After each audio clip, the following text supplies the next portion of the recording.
So we're about to start our application section on linear programming. So this is all about real life stuff. How can we maximize or minimize something and stay within certain constraints? Maybe we are talking about a business application and we have to talk about how much material we're buying and how much we're paying out in terms of resources, whether it's employee wages and material cost and rent if we're renting a building, and then power to power the building, and so on. How can we maximize the revenue or maximize profit? So we're going to see a lot of real world applications here. But first we're going to start with a little theory. So when we talk about the objective function, that's the thing we're trying to minimize or maximize.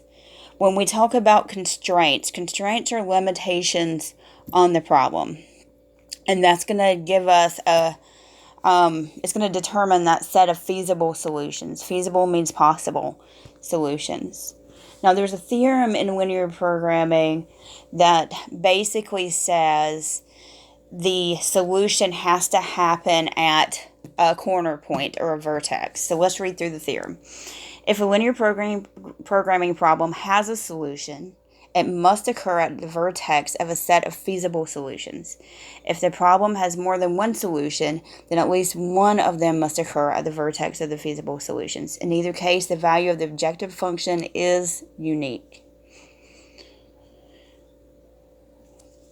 So what that's saying here is we're going to end up graphing, and we're going to start with 2 dimensions, and then this changes a little in 3 dimensions. We're going to start graphing some functions. So maybe we have a less than function. And since we're talking about linear, they're all going to be lines. And then maybe we have another function that's a greater than.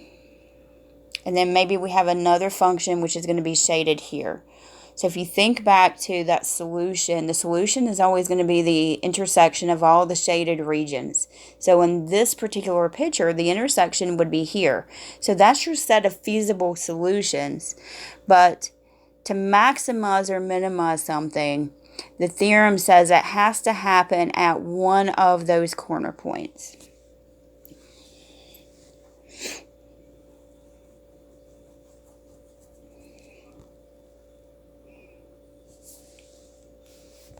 So how do we find which one is going to be the maximum or the minimum value? Well, we can find it by testing that objective function at each of those vertexes. So we can plug in those points into our objective. And I'm just going to use Z for all the examples for the objective.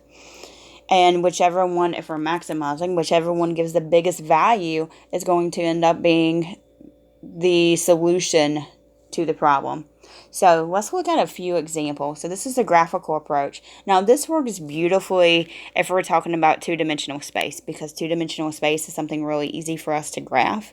Once you get to 3 dimensions and 4 dimensions and higher, just because you have more constraints, that's where the higher dimension stuff comes from. It's not as easy to put that on a Cartesian plane. Even 3 dimensions would be difficult to do and see. So that's where something called the simplex method is going to come in. Now let's look at this example. We want to maximize the objective function z equals 3x plus 2y, subject to the following constraints. We have x is greater than or equal to 0, y is greater than or equal to 0, x plus 2y is less than or equal to 4, x minus y is less than or equal to 1. So if we're looking at x is greater than or equal to 0, we're talking about anything that's on this side of the Cartesian plane. If we're talking about y is greater than or equal to 0, then we're talking about anything that's up here. So notice that intersection is happening in the first quadrant. So when we graph that area, we're looking for the intersection of all of these. So right now we know we're limited to the first quadrant, and that's going to be true in most of the examples that we do, because we're talking about things like money, or we're talking about time, and we just don't really go into negatives when we talk about stuff like that. So we're limited to the first quadrant. Now let's look at these 2 equations. We have x plus 2y is less than or equal to 4. And then we have x minus y is less than or equal to 1. So I'm going to solve each of these for y. That way we can graph it easily on here. So I'm going to subtract x from both sides. And then I'm going to divide by 2.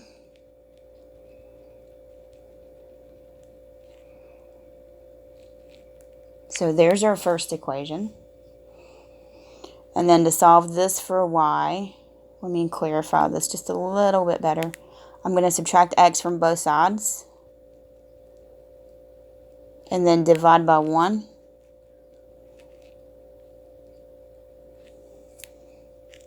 So there's our other one.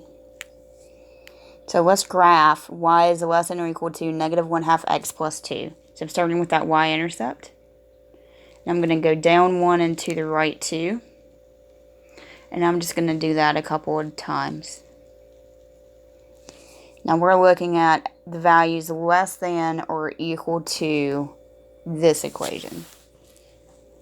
So here's my equation. Now I want values less than this. So less than means we're going to shade below, and I'm going to show shading below by these arrows here. So if you were thinking about how you did this in high school, you probably shaded everything below that. So anything below that line actually satisfies this equation.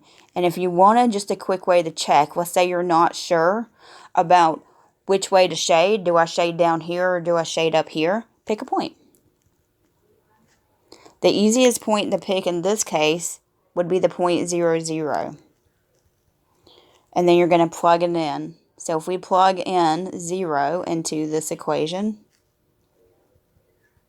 we're asking, do we get a true statement?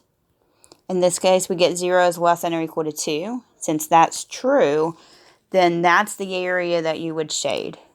So we would want to shade everything below that line. Now, like I said before, I'm going to show the shading by the arrows just to clear up the graph a little bit. Now let's look at this one. We have y is greater than or equal to x minus 1. So here's minus 1. Slope is 1, so we're going to go up 1 over 1, up 1 over 1. So there's our line. This is a greater than, which means you're going to shade above. And like I said, if you're not sure, pick a point. 0, 0 is in one of those regions again. So we pick that. You could pick any point. We could pick something over here if we wanted to. If we plug 0 in, do we get a true statement? It's going in there. That is true. So that means you're going to shade where that point is. So if we look at this, remember we're limited to just this first quadrant anyway. That black one we shaded below, the red we shaded above. So here's our critical region. Now let's look at those corner points. We have a corner point here for that region at 0, 0. We have one here. That was the y-intercept for that black line. That's at 0, 2. We have a critical point here. And we have one here. So we have 1, 2, 3, 4 points that we're going to check into our objective. And remember, the goal in this case is to maximize this objective. So z equals 3x plus 2. I'll write that down here.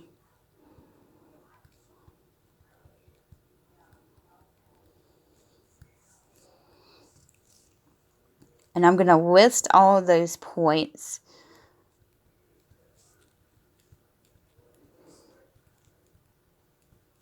So if we were to plug 0, 0 into that objective function, remember this is going in for x and y. So it would be 3 times 0 plus 2 times 0, which is 0. If we plug in 0, 2, 3 times 0 plus 2 times 2 is 4.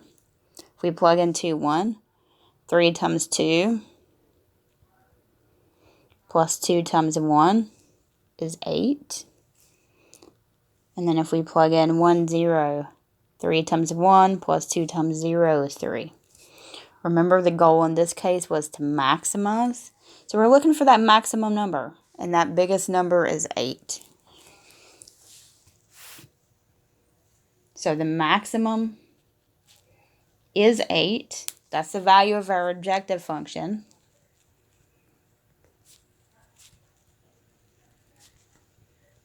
And that happens when x is 2 and y is 1. So we could call it at the point 2, 1. So let's do another one of those. This time we're going to minimize the objective function. So the objective is 5x plus 7y. And we want x to be greater than 0 and y to be greater than 0. So that limits us to the first quadrant, subject to the following constraints. And we've got several of these. I'm going to call this equation 1, 2, 3, and 4. Now, to make this easier to graph, we're going to solve each equation for y. So let's look at equation 1.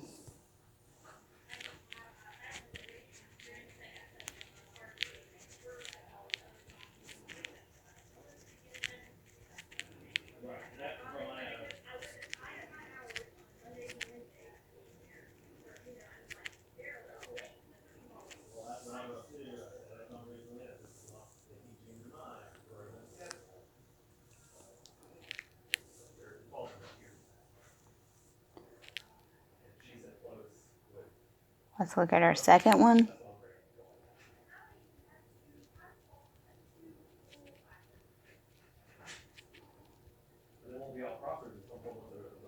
Divide by a -1. And remember, when you divide by a negative, you do have to flip the sign.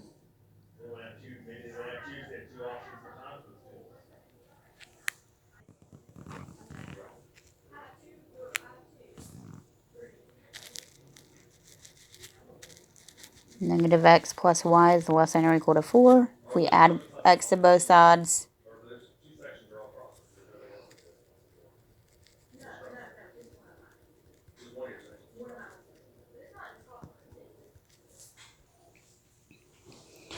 so if we solve this one, we're going to subtract the 2x.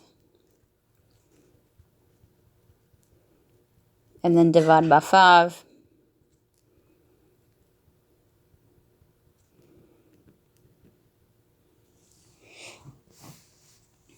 So we're going to graph each one of these.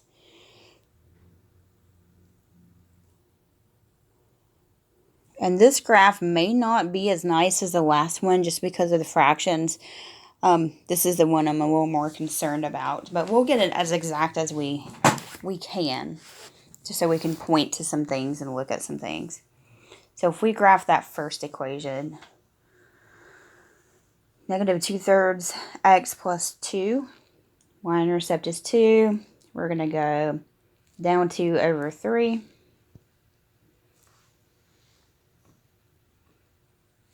I'm going to go ahead and label points for them here.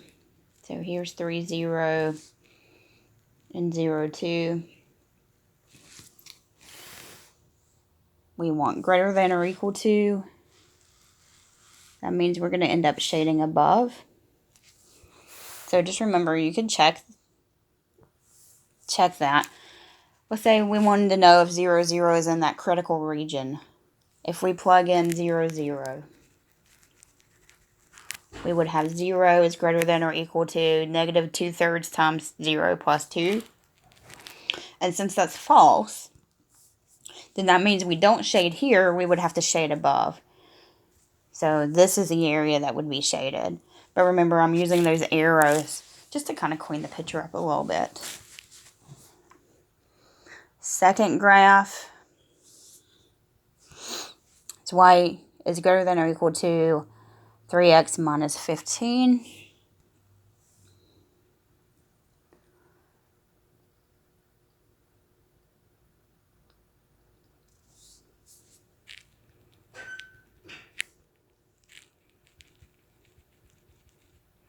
Now, I don't have a minus 15 on this graph. It only goes down to -10, I think. So let's just find a few points. You only have to have 2 points to make a straight line, right? So let's let y be 0. If we were to plug 0 in here to get a point that's on this graph, and I'm going to use equals here.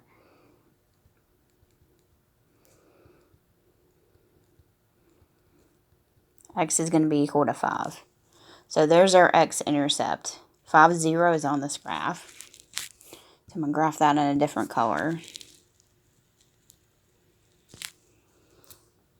And then let's plug in another point. Maybe let's plug in 2.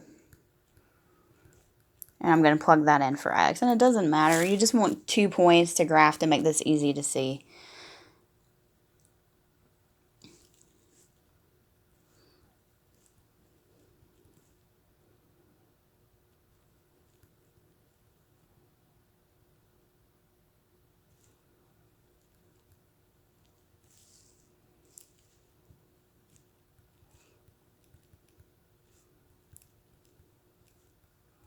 So then the point 2, -9 is on this graph.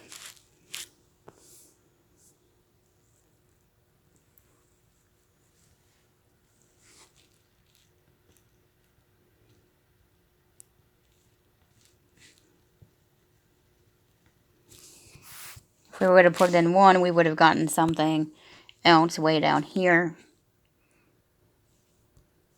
And it's just about getting an idea of what this graph looks like. Oops. Now, which way are we going to shade? If we go back here, this is greater than. So let's pick a test point, 0, 0. If we plug 0, 0 in, 0 is greater than or equal to -15. So we are going to shade the area that has 0, 0, which would be this way. So right now, if we were to look at the overlap of that black line and that purple line, it would be this triangular looking region in there. I'm going to label these equations also so we don't lose where we are. So now let's look at equation 3. Equation 3 is y is less than or equal to x plus 4. That's an easy one to graph. Up 1 over 1. I'm just going to do that a few times to get a few points on our graph.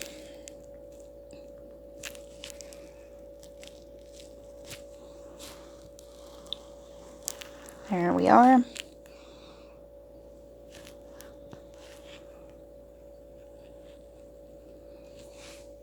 Now we need to figure out which way to shade. We can test 0, 0 again. If we plug 0, 0 in, 0 is less than or equal to 4, which is true. So we're going to shade below.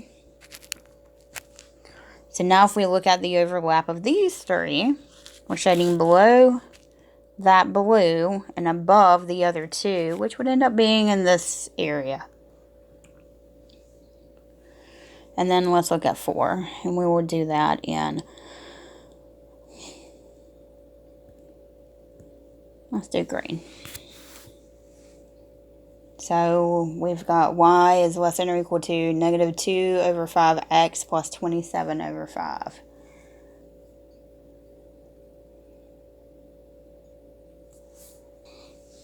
So we want some points to plug in here.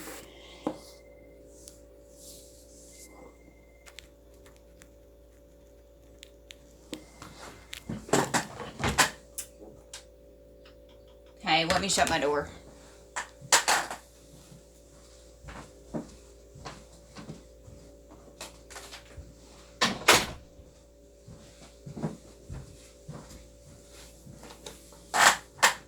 Can you hear me? Yeah, I heard you. Okay.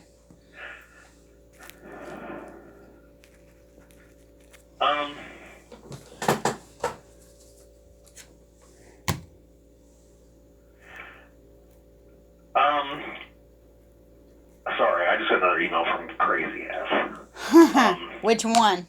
Amanda. Anyway, So, she wasn't happy, of course, which I sympathize with. And then I understand what she's saying, that 172, you can't just type things and make it as interactive as 171, so she says. Like, I don't have enough experience with the class to know that for sure. We're doing that, so I can't really argue with her with that. But then, when I said, well, you could just do this the other Tuesday, Thursday, then came the excuses. The real reason why she doesn't want to do it at all, because she's got to deal with her kids. And then I wouldn't have done this then if I knew I had to meet 2 times synchronously. And she goes, I would just meet with them synchronously. It'd be just a session for them to come ask questions. I said, well, that's fine. I said, that would be take care of it. And you guys both have a valid point. Maybe I need to show Amanda how these courses are set up so she sees what kind of instructional videos that are posted on there. Might help the situation some. But I just got a little irritated at the end of the conversation when the real reason came out, because she should have shared that up front. But the real reason is that she doesn't have transportation for her kids too, as well, at 8 o'clock. And I said, well, we can just switch the 8 o'clock one to Tuesday, Thursday, and you can leave your Tuesday or to Monday, Wednesday, the 8 o'clock to 8:51, and then you can do the other one Tuesday, Thursday. It doesn't have to be at 8, right? Couldn't it be like at 8:15? Well, the request was 8 to 8:50 and 10 to 10:50. I'm just saying what the request is. Regardless, she could do Monday or Wednesday, and then when I said that, because it fixed the problem of her child, she goes, well, if I don't stay because that's full time, I won't be able to do that. I said, well, nobody knows that. I can't guarantee any. I mean, I don't have an answer to that. So, just to give you the conversation, but I understand her argument. And she goes, what about the other ones? I said, this is a Crossroads early college requirement, not a request, not anything else. No one else has requested that. I'm sure CCTL would like to do that, but they don't have their own CCTL sections necessarily. Now that we're an online synchronous or asynchronous kind of situation. They used to, but they haven't used that designation in years. Right. So, I said, well, we may have to look at adjusting some other people's schedules if that has to come to that, but I don't really want to do that route because the reasons she can't perform her job if she's not here at 8 o'clock, because we're giving her that section. You know what I mean? And I also understand trying to be sympathetic to try to help her, but this comes always, we try to, I understand, we try to help everybody out, but she's using that as the reason why she doesn't want to do it. So, I don't know. I don't know what we're going to do in this situation. Hopefully by showing Amanda these classes, it might help.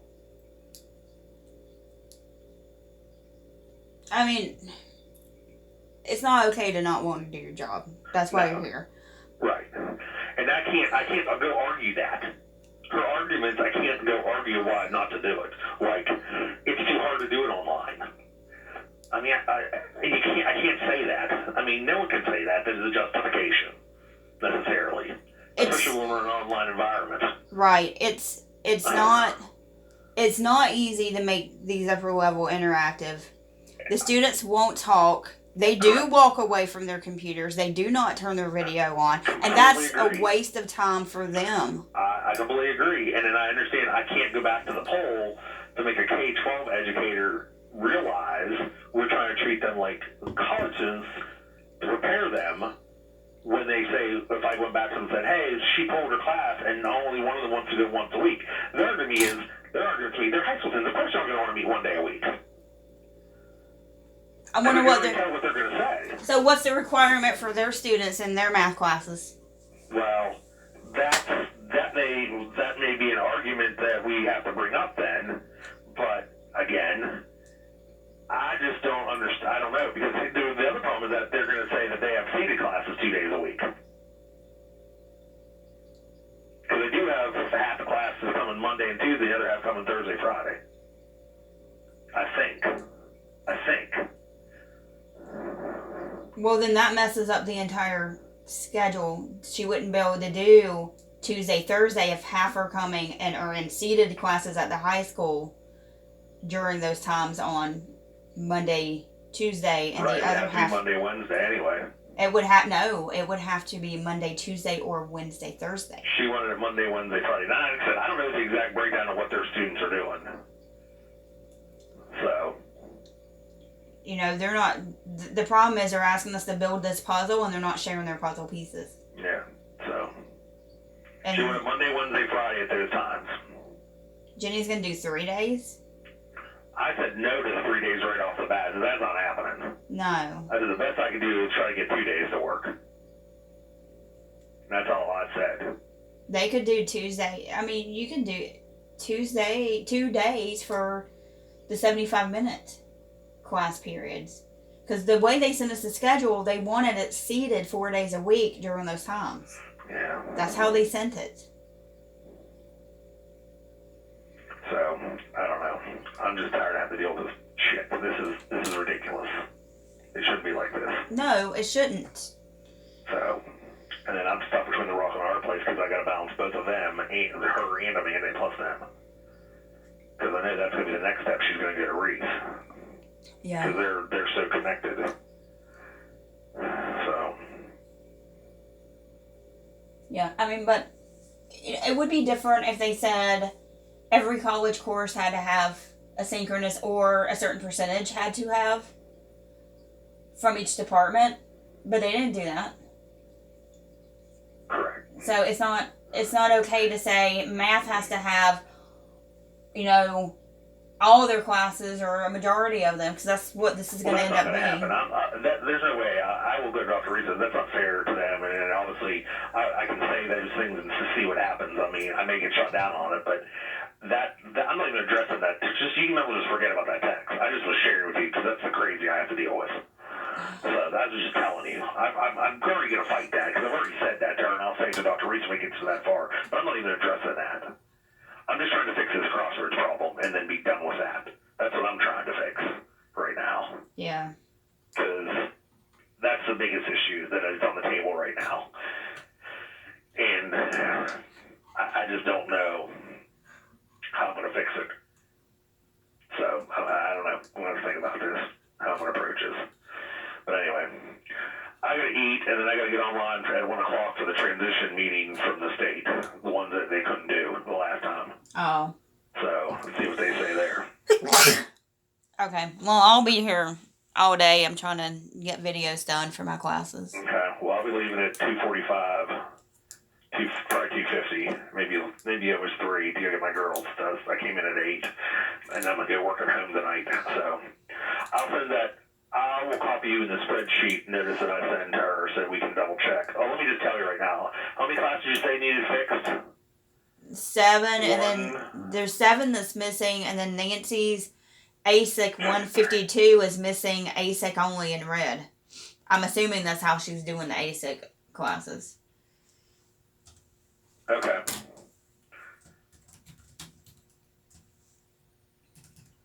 Well, I just noticed this is a 2-parter class. I'm kind of confused as to how that's supposed to look for those designated classes. Like that. It's not clear on that spreadsheet. Oh, I noticed something on the schedule. I just noticed this. Uh-huh.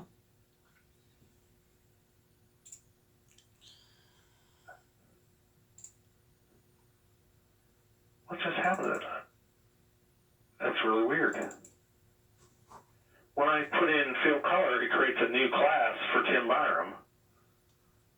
What? It makes an O section. Do we have an OSI 8 section? For what? For pre-calc. What the hell has happened to this spreadsheet? Oh, you can't copy down. I'm not trying to copy. I'm just trying to fill it with color.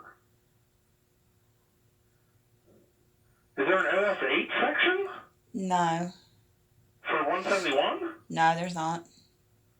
I'm literally coloring this, and it adds a class there. I don't know. This is the weirdest thing I've ever seen in my entire life. As soon as I put the paste in, it puts a name in there. Oh my god, this is weird. This thing's possessed. I don't know.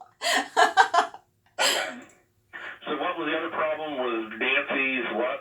Nancy's 152 OSI 6, the A6 section. It needs to stay in red. ASIC only. 152? Yeah. I guess that's how she's doing those.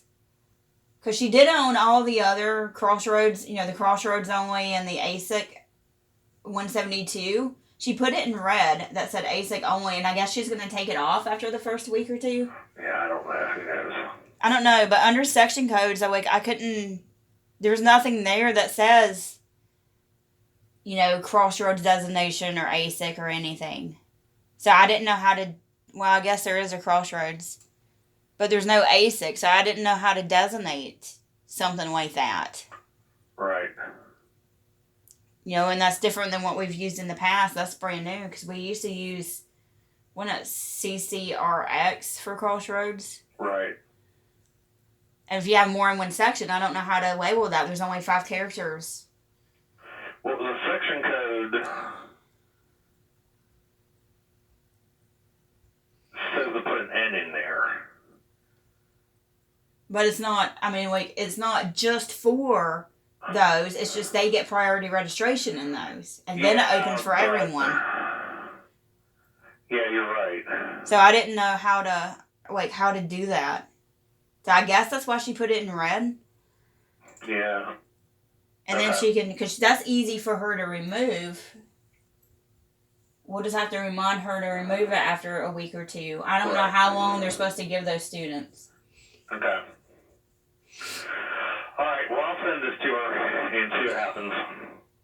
And I'll copy you in it, okay? All right, thanks. All right, I'll talk to you later. If you need anything, let me know. All right. Bye. Bye.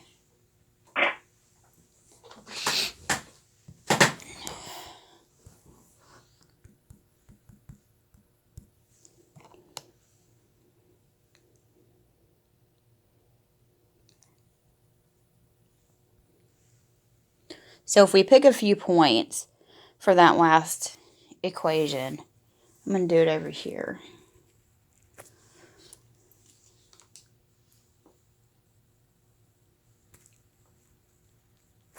And we're plugging 1 in here.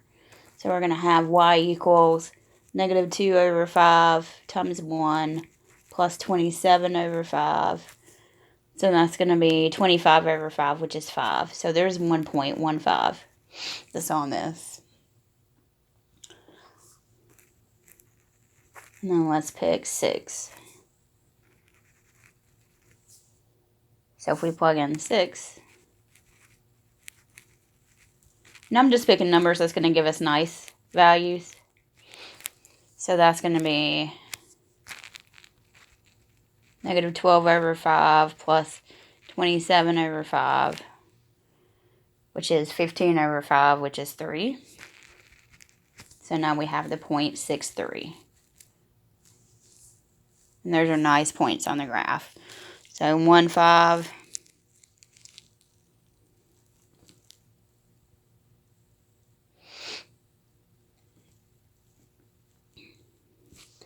And then 6, 3.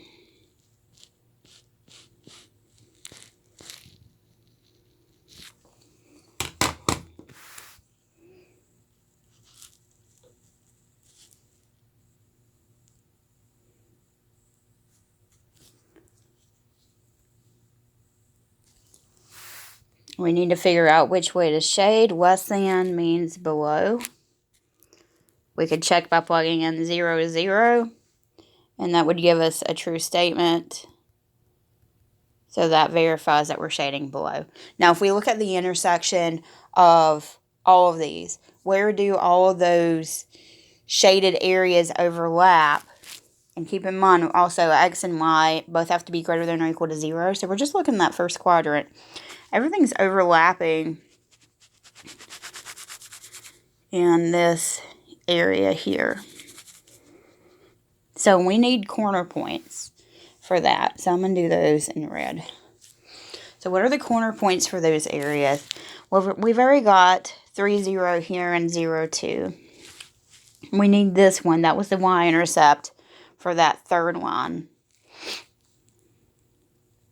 which is at the point 0, 4.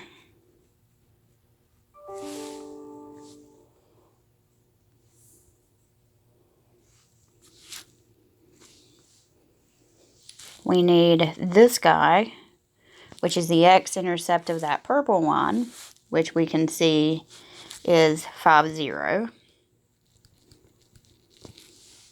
And then we need this one, and we need this one. So we need, this was line 4. Let me label that.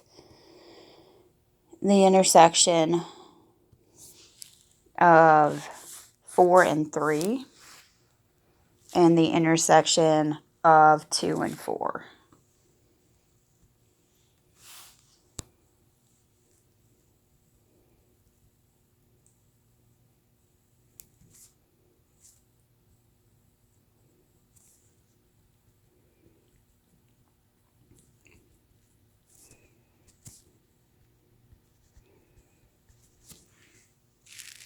So let's look at 2 and 4. So we want to know where they intersect. So that's that purple one and that green one. And it looks like it's probably going to be here at, what is that, 6, 3-ish?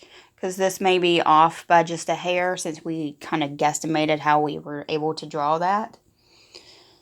But let's verify that. So we're going back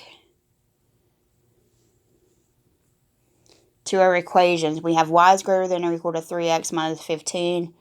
And then we have y is less than or equal to negative 2 over 5x plus 27 over 5. We want to know where those intersect. So we can set those equations equal to each other. That's basically saying this y value has to be equal to this y value, which makes sense because we're talking about the intersection of those two pieces. And then we can solve that equation.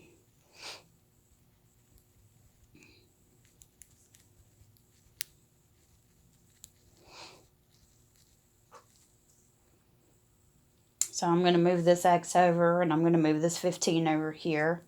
So I'm going to get 17 over 5x is equal to 102 over 5. Get x by itself. That's going to give me 6. And now that I know x, I can find y. Remember, we had that equation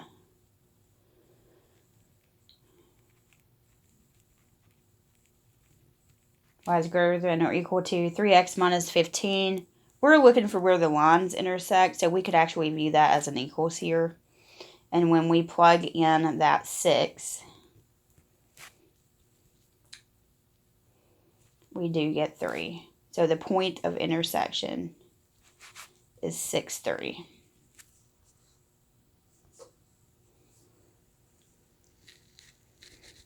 Which means our graph was just off a little bit. But like I said, that's because we didn't use a ruler and we were getting guesstimates on this.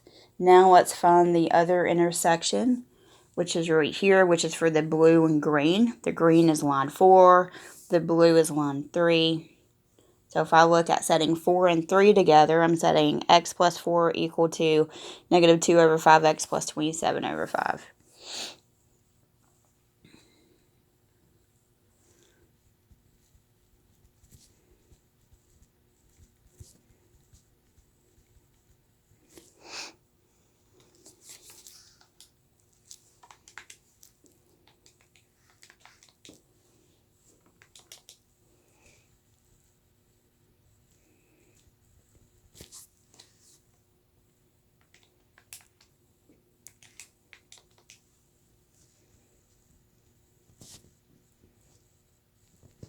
So we're getting x equals 1.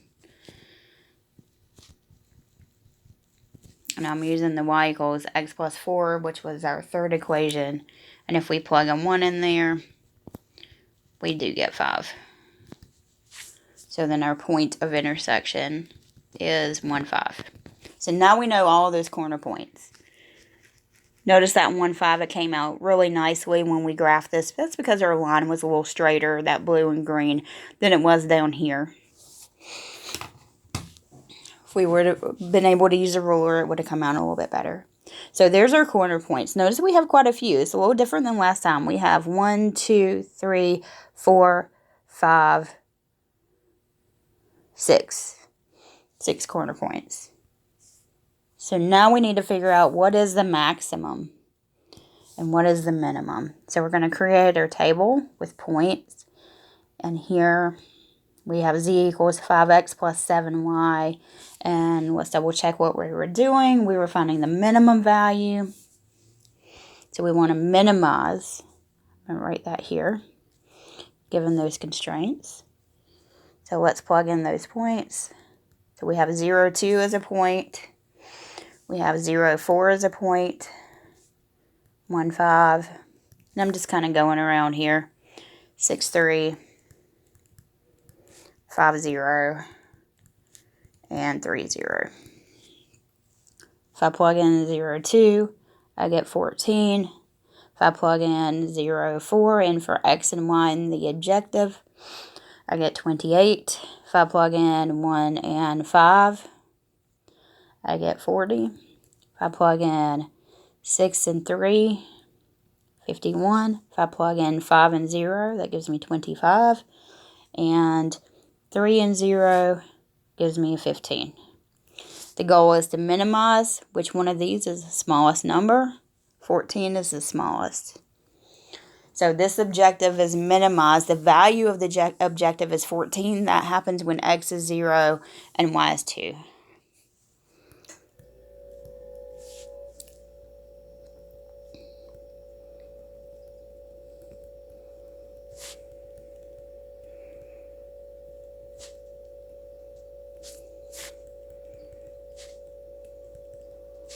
Or we could say that happens at the point 0, 2.